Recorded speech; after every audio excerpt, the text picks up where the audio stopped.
Jacob strolled out of the theater, his mind still swimming with the suspense of the film he'd just watched. The dim lights of the parking lot greeted him as the heavy door swung shut behind him. It was late, around 11 p.m., and the night was unusually still, though the parking lot wasn't far from empty. It felt like a trek across a vast, lonely desert. As Jacob walked, he fumbled for his keys, the metallic clink echoing through the empty lot. He approached his car, the only vehicle left under the faint, flickering light of the street lamp. His breath turned visible in the chilly night air, a reminder of the encroaching winter. Just as he reached his car and unlocked it, he heard footsteps behind him. Not the sharp, purposeful footsteps of an adult, but the soft, almost tentative footfalls of children. He turned, and there, standing about 10 foot away, were two kids, a boy and a girl, both no older than 10. They stood unnervingly still, side by side, dressed in simple, outdated clothes.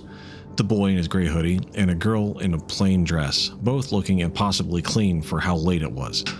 Their heads were slightly bowed, faces cast in shadows from the dim light. They didn't move, but their presence was heavy, almost tangible. Jacob felt an immediate discomfort. He didn't know why, but something about the kids felt wrong. Pushing down the unease, he forced a smile. "Hey there," Jacob said, his voice sounding far too loud in the silent lot. "You guys lost or something?" The boy took a step forward, his movement stiff, mechanical, his head still slightly lowered. He spoke softly, his voice barely above a whisper. "Can you help us, mister? We need a ride home." Jacob's skin crawled. His instincts screamed at him. Something wasn't right. Why were there two kids out alone on this night? And why weren't they looking at him? "Where are their parents?" Jacob asked, trying to keep his tone calm. He glanced around, hoping to see an adult, but the lot was empty. The girl stepped forward this time, echoing the boy's strange movements, her head still tilted down. "Please, let us in. We need a ride home." Jacob's stomach churned, a primal sense of dread rising in his chest. He backed up a step, his hand still gripping his car keys tight, thumb over the unlock button. His heartbeat quickened.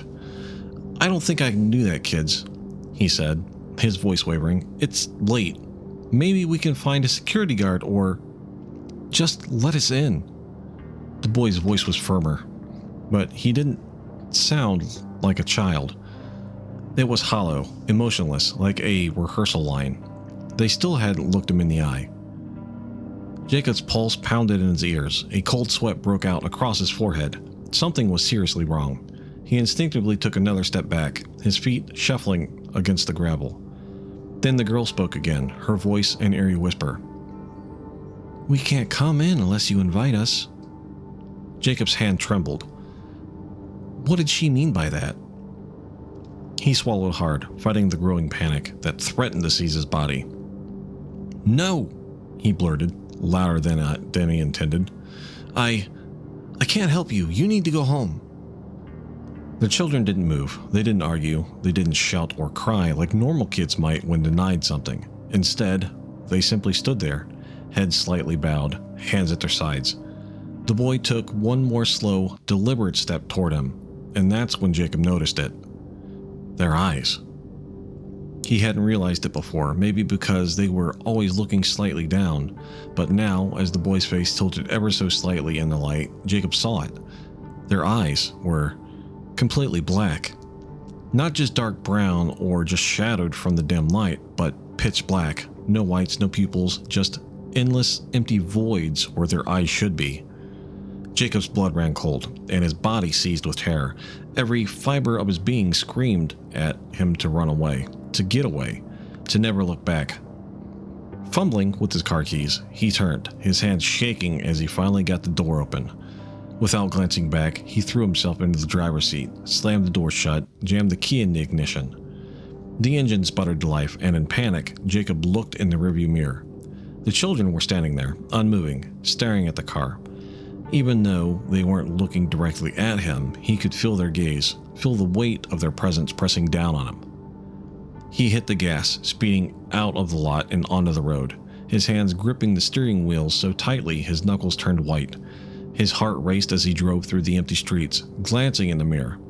Every few seconds, half expecting to see the kids running after him.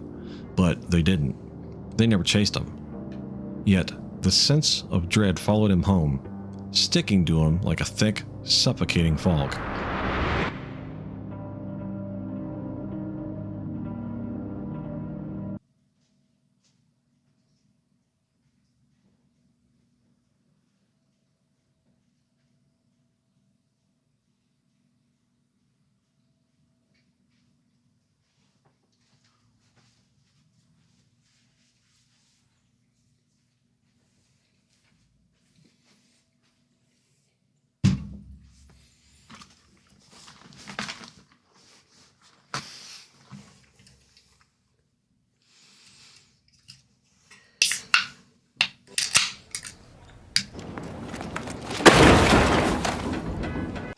What up, everybody?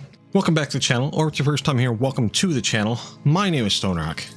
What we do here is we go over all things creepy crawly, from cryptids to ghosts to really anything, even some debunking, even though I am not a debunker per se. Today, we're talking about the Black-Eyed Children. They are an urban legend. There's not a whole lot to the Black-Eyed Children, honestly. It from the research kind of looks like the story started off sometime in the 1990s, but we will get into that. Before that, hi, how you guys doing? Thank you for checking out the channel. Thank you for checking out the debunks. So if you like what we do here, why not like, comment, subscribe, ring the little bell icon, that way you're notified whenever we upload new content. And I'm working on some things here, trying to get some things sorted out with the channel. Still having a few problems with YouTube and some other stuff, but I will deal with that on my own time. Anyways, let's get into today's video. Not the story, we've already done the story. Let's get into the actual meat of the video. The origins of the Black-Eyed Children are hazy, but their story first gained traction in the late 1990s. The earliest known account from a journalist named Brian Bethel, who claimed to have encountered two young boys with black eyes in Abilene, Texas in 1996. He was sitting in his car when the boys approached, asked for a ride to the movies. They were polite but insistent, and Brian couldn't shake the overwhelming dread that he felt.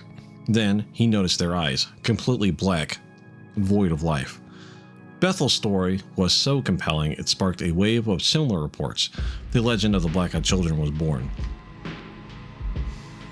These children, often described as being between 6 and 16 years old, appear out of nowhere. They ask for simple things, rides, to be let inside, to use a phone, but it's always something off. Their eyes, of course, are the most terrifying feature, but people who encounter them often report an overwhelming sense of fear, as though something deep within their subconscious is warning them to get away. Since Bethel's encounter, stories of the Black-Eyed Children have surfaced all over the world. Sightings follow a similar pattern. These children usually appear at night, often in quiet or isolated places, and always ask for permission to enter a home or a vehicle. Kind of like how we often think of vampires. They always ask for permission to be let in, like they just can't come in on their own. Similar. Not the same. Similar. One particularly chilling story involves a couple from Vermont. Late one snowy night, they heard loud knocks on their front door. When they opened it, two children stood there, a boy and a girl, both around 8 years old. They asked to come inside, claiming their parents would be along soon. Reluctantly, the couple let them in, but once inside, the children began acting strange. The couple's pets became terrified, hiding and whining. Then, the wife noticed it. Their eyes were solid black. Suddenly, the power went out, and the children vanished into the storm without a trace. Not long after, the husband began to suffer severe, unexplained nosebleed. Reports of these children often share a common theme: fear, unease, and a sense of impending doom. Witnesses feel paralyzed with dread, unable to understand why such an overwhelming terror grips them, until they notice the black, empty eyes. The black-eyed children have also made their way into pop culture. Their unnerving presence has been featured in films, TV shows, and even podcasts. One of the more popular references to the horror movie Black Eyed Kids from 2015, when the phenomenon is explored in a fictionalized format. They have always been covered in paranormal shows like Monsters and Mysteries in America, and have become a popular subject for YouTube horror channels, Reddit, r/no sleep, and creepypasta forums. These platforms have not only fueled the legend, giving rise to a whole new generation of believers and skeptics. In the digital age, the legend of the black-eyed children comes to spread more like wildfire. Whether people truly believe in the existence or simply enjoy the terrifying stories, one thing is for certain. There is something about these children that captivates and terrifies us. It would be awesome if I could learn how to read again.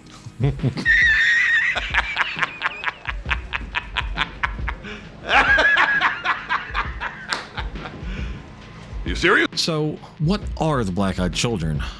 Where do they come from? Theories range from the supernatural to the extraterrestrial. Some believe that they are malevolent spirits of demons looking to steal energy or souls.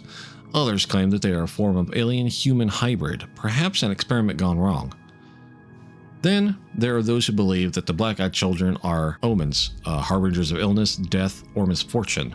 In several stories, those who encounter them fall gravely ill shortly after. Despite the mystery surrounding their origin, one thing remains constant. The black-eyed children cannot come inside or get into your car unless you invite them. The details lead many to believe that they follow similar rules to vampires and folklore, requiring permission to cross the threshold. So, how do you avoid becoming their next victim? The most important rule is simple: don't invite them in. No matter how insistent they become, no matter how much they plead, never open your door or roll down your window. Trust your instincts. If something feels wrong, if the explainable sense of dread creeps in, heed the warning. Stay calm, stay inside, and above all, resist the urge to help. It may sound cruel, but these are no ordinary children. If you ignore them long enough, they will leave, eventually. Yeah, there's just something about that. It's like the phrase, screw them kids. Really comes into play with the black-eyed children. Now, that being said, if you do see children out wandering around, and they don't have black eyes, by all means, call the authorities, number one, if they're wandering around without parents, right? But, I don't know, the thing with the black-eyed kids has always kind of fascinated me. I remember the story. I remember the movie theater and the old couple in their home that are, being terrorized by the black-eyed kids. They're both stories that I had heard when I was younger. I can't tell you how much younger because honestly I don't remember, but I do remember hearing them. So what do you think? Are the black-eyed children simply an urban legend born out of the internet hysteria, or is there something more sinister lurking behind those hollow black eyes? Whatever the answer may be, one thing is certain. They leave an impression you won't soon forget. If you enjoyed today's deep dive into the black-eyed children, remember to hit the like, comment, and subscribe buttons. It goes a long way towards helping the channel out. If you want to help the channel more directly, you can become a member. I try to do stories for members. I try to do members get their own videos and that kind of stuff too. If you want to help more directly, there's a merch bar down below. You could check out the merch. There's also a PayPal link. You can send a couple bucks, buy me an energy drink if you want, and everything we get goes directly back into the channel to keep all of this going. Guys, I can't thank you enough for coming along on this journey. I really appreciate all of my subs, everything that you guys have done. You've really kind of helped keep me sane the past couple months, and I look forward to the next video. I will see you guys next time. Peace out.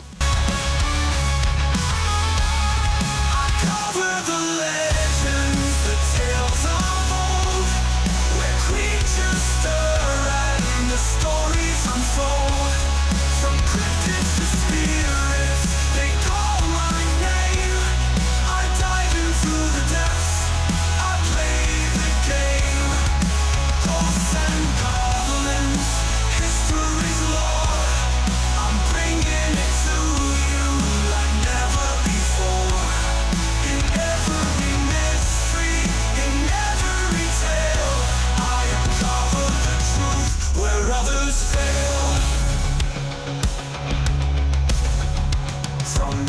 sit as to what lies ahead, where folklore's alive, not just for the dead. I take you deeper than you've ever gone, from dusk till the breaking of the dawn.